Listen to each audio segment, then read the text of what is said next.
Welcome back to the Trauma Therapist Podcast. My name is Guy McPherson. My mission is to help trauma therapists be their incredible selves, to be human, to be real, not just a clinician. I'm a big believer in who we are is more important than what we know. And this requires cultivating authenticity, genuineness, and vulnerability, and that requires intention. You can learn more about my courses and workshops by going to thetraumatherapistproject.com. That's thetraumatherapistproject.com. Let's get started. All right. So 5, 4, 3, 2, and 1. All right, folks, welcome back to the podcast. I am thrilled to have as my guest today back, Doreen Hills. Doreen, welcome. Thank you. So Doreen is the founder, director at the Center for Healing Trauma and Attachment. Their mission is to provide cutting-edge treatment approaches in healing traumatic distress, and they're committed to finding ways to provide quality and affordable therapy and to be the pioneer in healing trauma in the Northeast region of Colorado. Sorry, I'm going to have to edit that out. This one got a little bit too. Doreen has been a mental health provider for over 20 years and has worked in various mental health settings in New York, Philippines, and Colorado. Her background includes intense and immersed experiences working with poverty-stricken fishermen in the Philippines, orphans that were severely neglected and abandoned, as well as Muslims in Manila. These experiences gave her immense insight to trauma, resiliency, and healing. Doreen has conducted and facilitated trainings, workshops, and presentations in Morgan County and neighboring Northeast counties in Colorado on topics of attachment, trauma, neuroscience, vicarious trauma, and self-care, among others. Doreen, welcome to the podcast. So excited to be here, Guy. Thank you. So, all right, you have an incredible background, a rich background. How did this start for you? How were you pulled to do this work?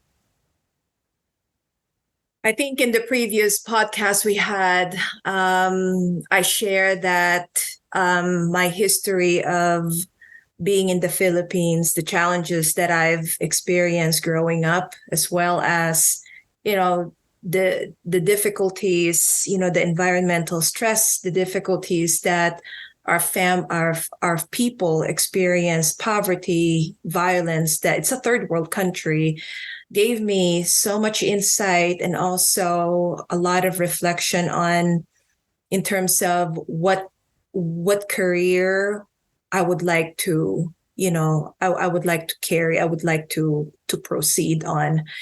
And I think I've always had a passion in working with people. I don't like to see people hurting.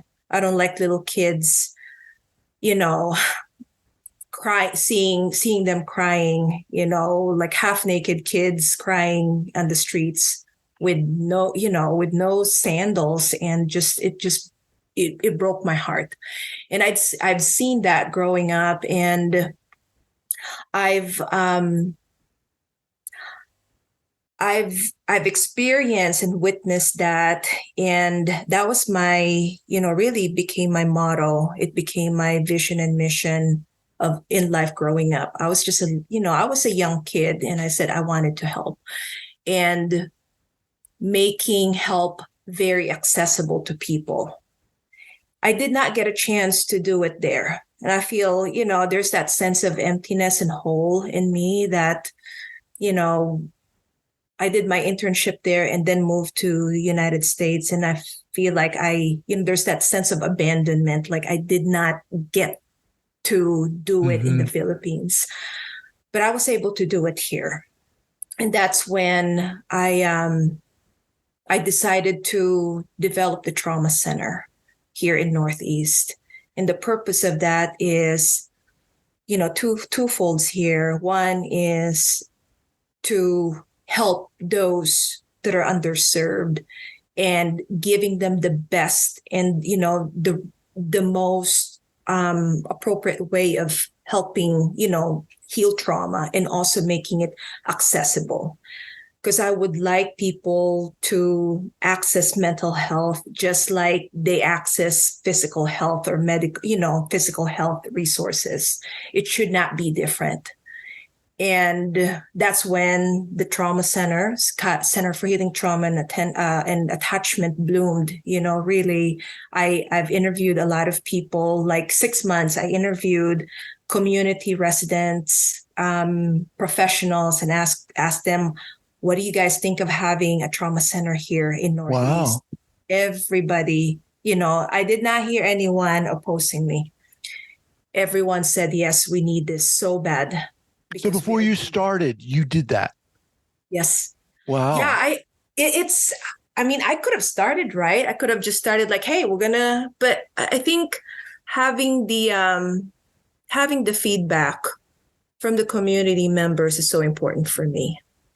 I wanted to honor people's opinions and what they think about the need here in Northeast. And so I did a 6-month interview. I just, visited with folks, community members, leaders, nonprofit agencies, and asked them, what do you guys think of this? What do you want it to see happening? What do you have in mind? What does it look like for you? And so I compiled those information. And I always believe that trauma-informed care it's not a one-way street. It's not your way. That's just not my way. You've got to look at other people's thoughts and ideas and bringing them all together. So starting a program, a center like you did, is incredible. I mean, congratulations to you. Now starting it as a woman of color, coming from where come on, right? I mean, I'm assuming there were some challenges there. Yeah, big time. What did you encounter? What were they for you? How did you deal with those? I think the biggest encounter, the biggest challenge I had was that internal warfare, that's thinking, that shitty feeling of, can I do this? Who am I? Who am I? How dare you? How dare you do this? You should have more degrees than what you have. Who are you? Kind of those imposter syndrome kicking in. I think that was my biggest challenge. That was my enemy. So how did you deal with it? The enemy. What's that? How did you deal with that? So I stepped back and I went back to, I had that image of an anchor in my brain, in my mind, went back to my roots, and I asked myself, okay, why are you doing this? What is your passion? What's keeping you going? What is the root? What is the history? Where did you come from? And when I answered that, and I answered, I wanted to serve because I don't want to heal. I don't want to see people hurting. And that's, coming back to my roots of, seeing kids struggling and families struggling, then it gave me back that purpose.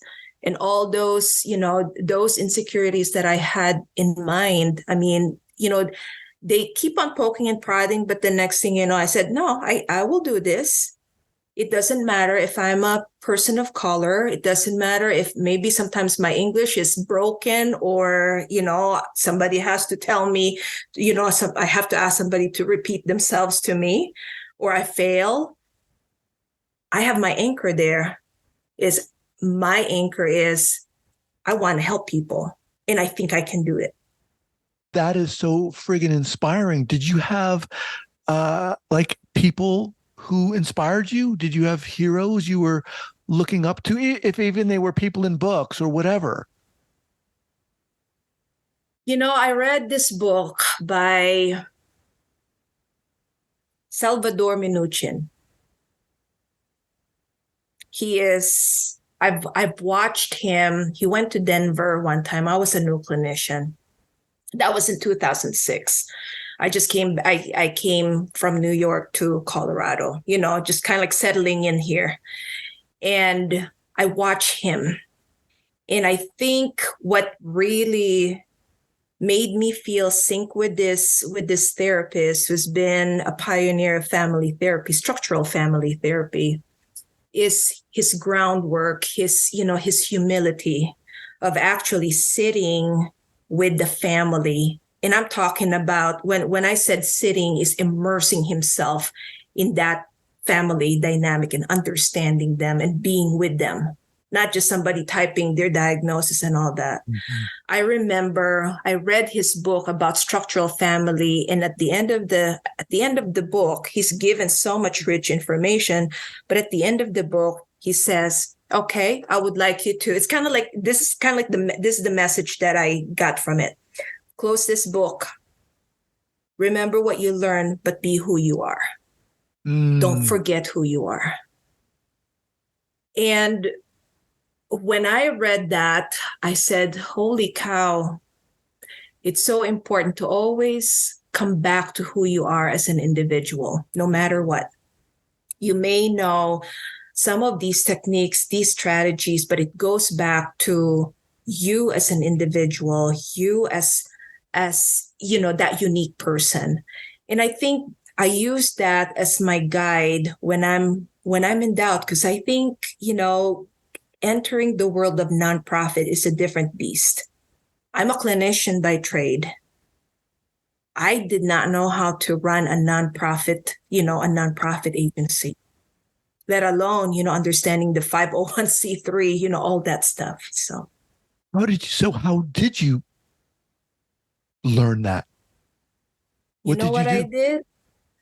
Yeah,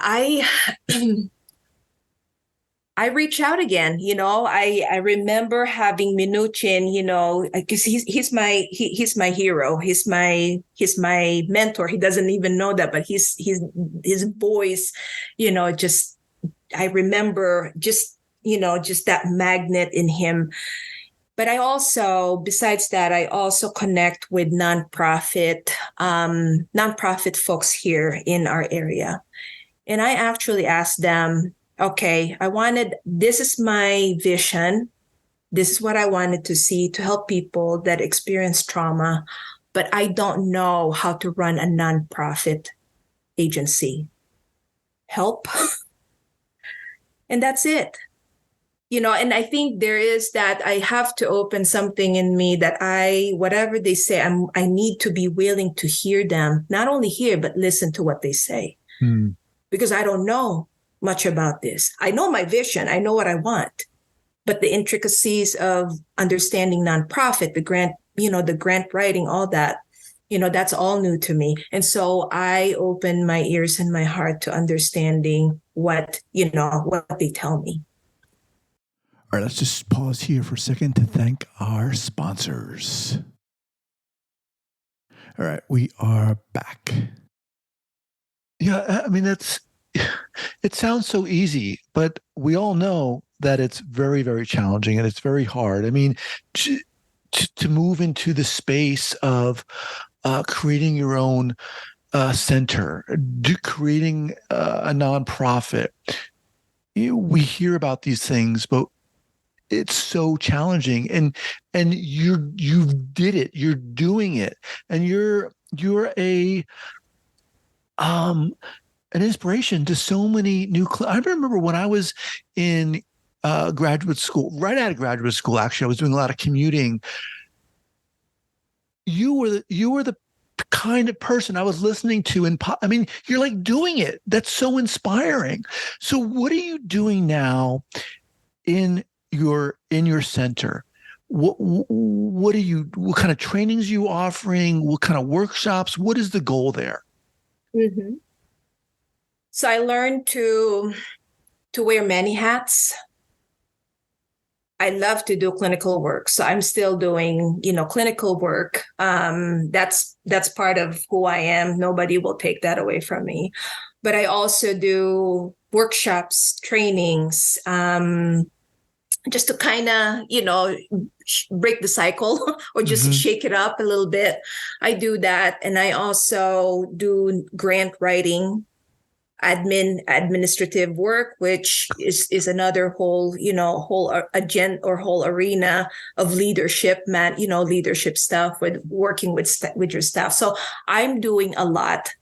And I think the risks of this, I love my work. I'm very passionate. And if I can, you probably will still see me, 80, 85, 90-year-old, Asian woman, little Asian woman still working. I love this. this is my, the trauma center is my baby, and it's just wonderful. But doing the other work can also put you in a risk of burnout. And I think just self-care is very, very important here. So yeah, I do a lot of work. I've done, in fact, we're doing a lot of trainings right now as well. So are these trainings for other clinicians? So I wanted to share this. We are actually under Foundation Trust with Joseph Spinazzola and his wonderful, amazing, amazing team with the Complex Trauma Training Consortium.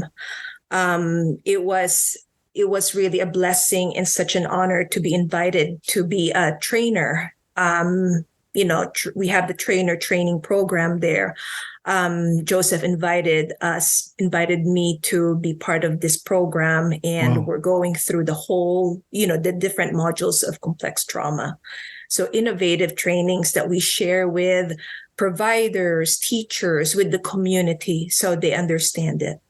Now, Joseph Spinazzola is a very well-respected author. Is he a clinician also? Share with our listeners who he is.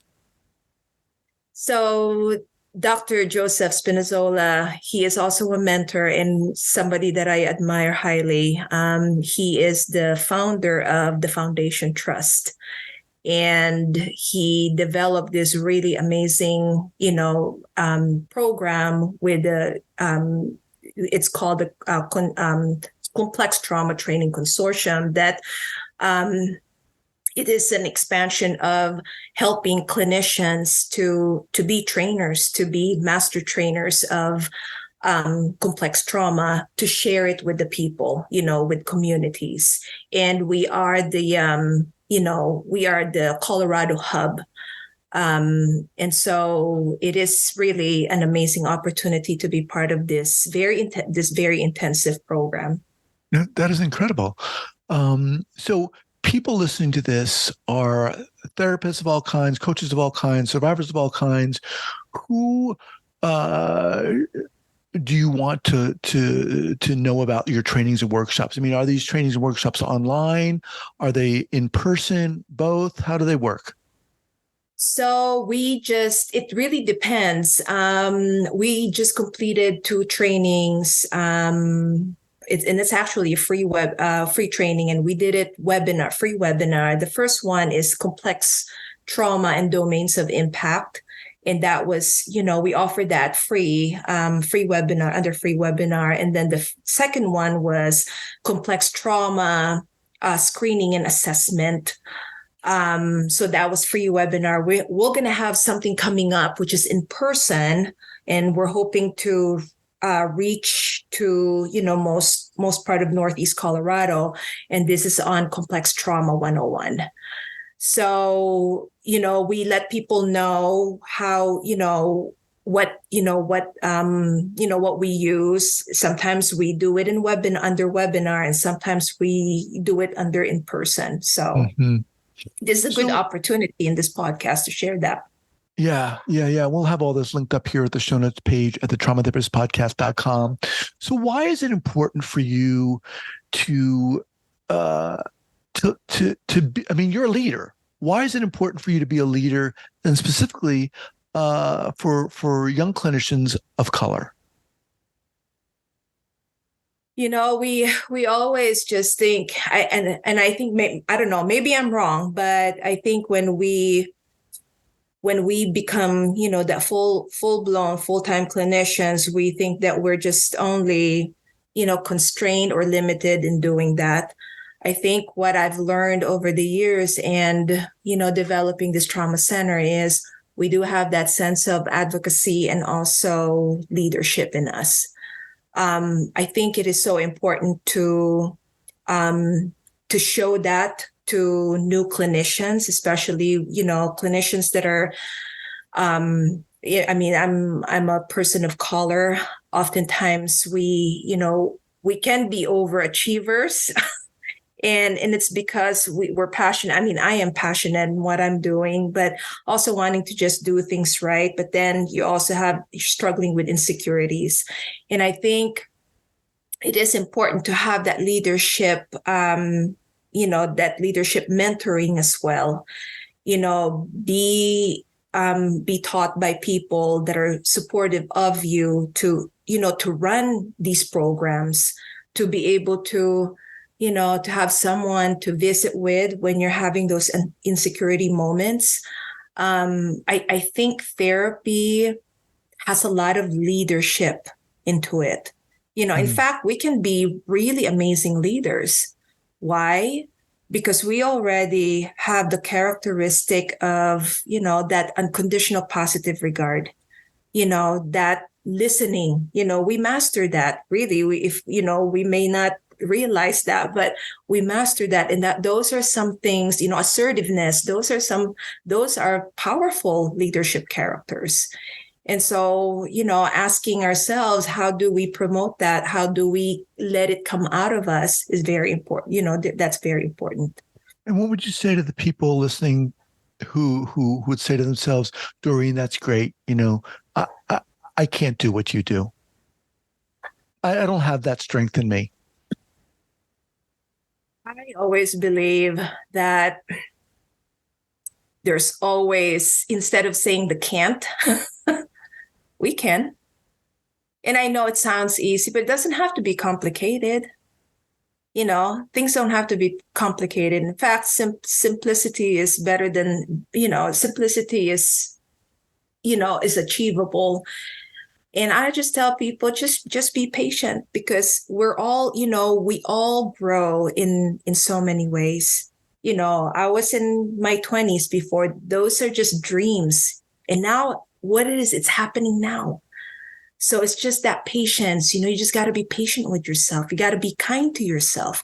Give yourself that space where you are surrounded by people that actually will support you, not harm you. Now, I know there's that maturity, there's that age of maturity there. But I think when someone hears that, so let's say a new clinician hearing that you can do this, just never give up, and somebody hearing it, because when someone is, and I remember this guy, when I am going through difficult moments or that nasty, yucky insecurity, what comes to mind? I try to pull the images and the statements of the people that care for me, like, you can do this, Doreen. That's possible. You don't suck. You can do this. And so that's what I tell myself. Does that make sense? It makes total sense. I mean, it's you're so inspiring. My God. As we kind of wind down here, share with our listeners the best way to get in contact with you. We'll have your website again, the Center for Healing Trauma and Attachment, listed here at the show notes page. Is that the best contact info? What would you say? Yeah. So there is they can contact me through the website. It's the karainc.org. They can also call that number that's on the website. So we'll make it easy for people to reach out. Okay. Awesome. Doreen, come on. You're amazing. Seriously. Thank you. Come on. Seriously, this is why I'm doing this podcast. To talk to people like you. Passion exudes from you, emanates from you about the work you do. Thank you so much. Thank you. I appreciate this. All right. Take care.